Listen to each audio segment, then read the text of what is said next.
कार्रवाई हुई है उसको लेके जिस तरह से एसीबी से ज्यादा महत्वपूर्ण या भूमिका निभाने का काम या फिर कहें कि वो एज ए सरकारी संस्था के रूप में भाजपा के जो पदाधिकारी बांसवाड़ा जिले के जो कर रहे हैं उसको लेके आज प्रेस वार्ता रखी गई है। आप सबकी जानकारी में होना जरूरी है कि आजादी के बाद से आज तक इस आदिवासी बाहुल्य क्षेत्र के अंदर आदिवासी समुदाय साथ ही अन्य पिछड़ा समुदाय के हक अधिकारों को लेके, जल जंगल जमीन की लड़ाई को लेके भारत आदिवासी पार्टी बहुत तेजी से इस आदिवासी बाहुल्य क्षेत्र के अंदर ग्रोथ हुआ है और भारत आदिवासी पार्टी आने के बाद काफी परिवर्तन हुआ है, लोगों में जागरूकता आई है और इस प्रभाव को खत्म करने के लिए षड्यंत्रकारी लोगों के द्वारा ये भागीदारा विधायक को षड्यंत्र पूर्वक फंसाने का प्रयास किया गया है।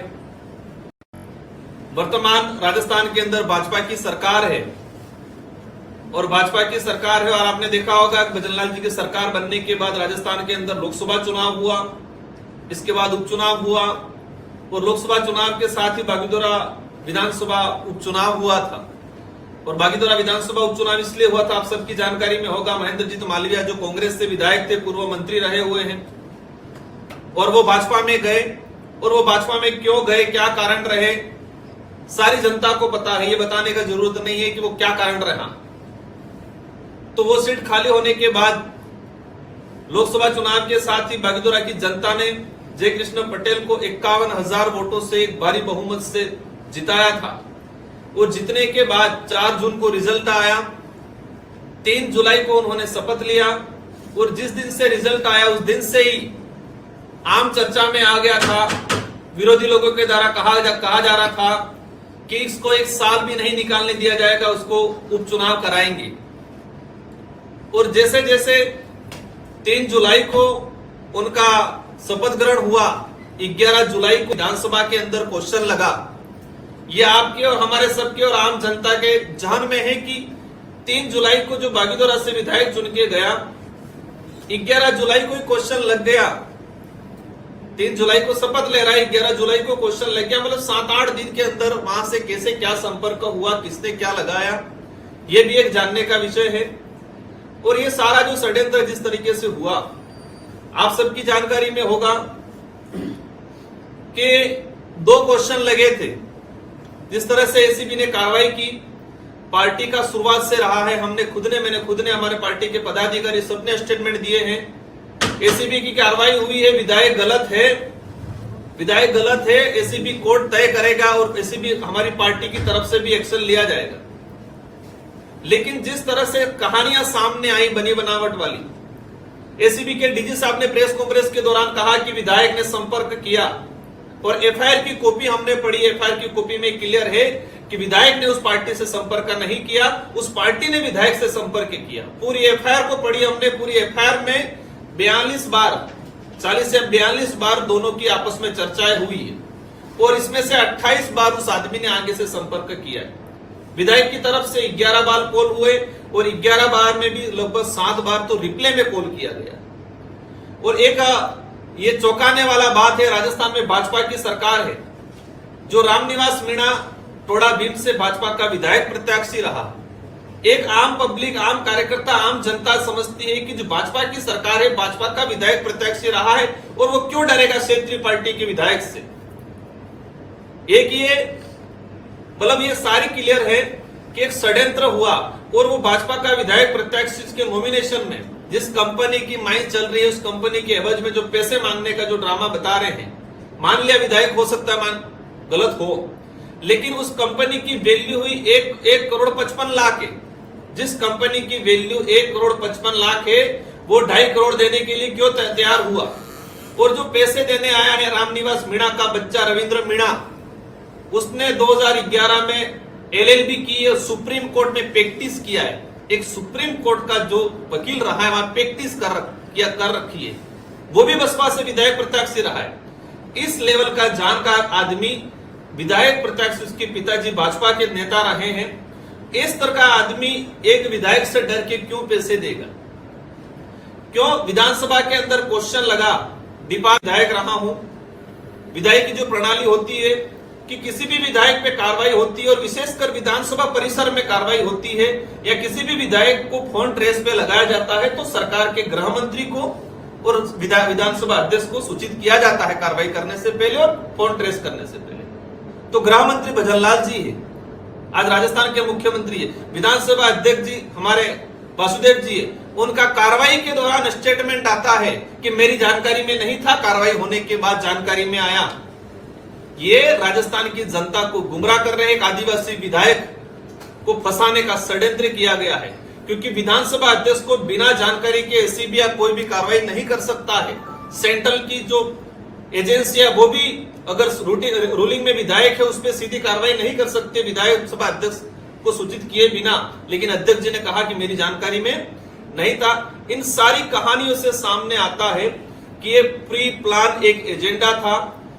एक बागीदोरा सीट से जो चुन के गया था, बागीदोरा की जनता ने 51,000 की लीड देके जो जिताया था, और आप सबकी जानकारी में होगा ये षड्यंत्र आज से ही नहीं।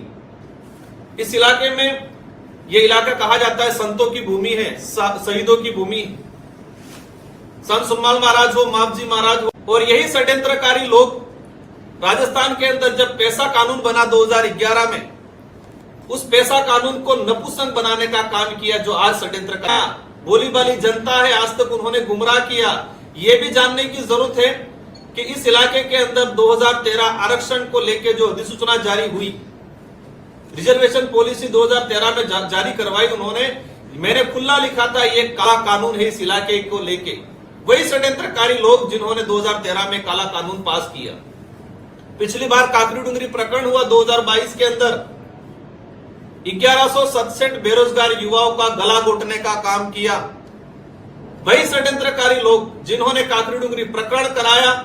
काकरी डूंगरी प्रकरण जिस दिन हुआ उस दिन बांसवाड़ा से कितनी गाड़ियां, उसके पहले दिन कितनी गाड़ियां गई थी, किस नेता के संपर्क में थी, ये भी जनता को पता है, लेकिन खौफ बना रखा है।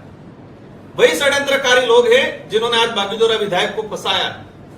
आज देखते होंगे बांसवाड़ा के अंदर आरक्षण को लेके हायला घाटी जो थी, उस होयन घाटी जो थी, होयन घाटी पे आरक्षण को लेके जो आंदोलन कर रहे थे, इन लोगों को जेल में डलवा के इनको यातना देने का काम किया, वही षड्यंत्रकारी लोग हैं। इन सबको समझना जरूरत है। इस इलाके के अंदर आज पहले से दो राष्ट्रीय पार्टियां हैं, कांग्रेस और बीजेपी, लेकिन हमें यह भी जानना जरूरत है कि इस इलाके की स्वतंत्र आवाज जब भी बनी तो ये एक होने का काम किया है। 2022 के अंदर हमारे डूंगरपुर में एक मिश्रित जिला प्रमुख बनाया। ये वही षड्यंत्रकारी लोग हैं, स्वतंत्र आवाज को, हक अधिकार की बात करने वाली पार्टी को दबाने के काम के लिए दोनों पार्टियां जिला प्रमुख बनाने में एक हो गई थी। वही षड्यंत्रकारी लोग हैं जो आज इस षड्यंत्र में सम्मिलित हैं। इन सारी चीजों को जानना जरूरी है। और भारत आदिवासी पार्टी की शुरुआत से हमारे कांति भाई के नेतृत्व में कमेटी बनी है, वो जांच कर रही है, उसका भी आगे ये जानकारी में देंगे।